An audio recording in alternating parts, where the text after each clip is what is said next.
Mwakaponya voti ko mukayangane bwino.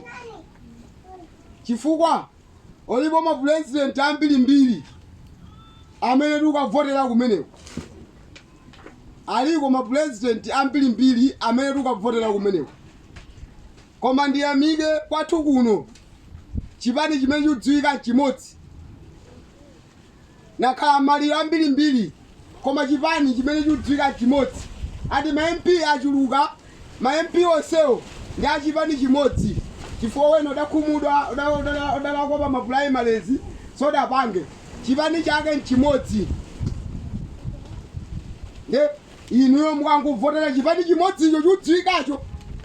Chifukwa yenawo kuno siri wadziwa kampeni yawo hayi.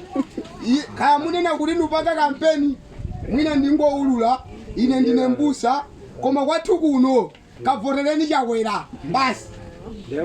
Haleluya. Ndinenera Zavotereni Chakwera kwathu. Ndo kuno watimangira chiparala kuno kuti alibe chiparala mkale lonse. Sikuti ndi kampeni hayi.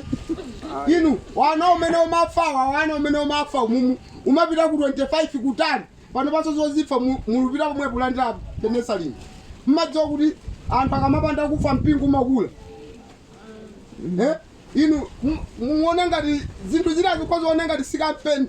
Ine sindipangana kampeni koma pali zinthu zina timalira maliro mpingo umaononga ndalama koma chifukwa yonena kuti anthu sanachite bwino.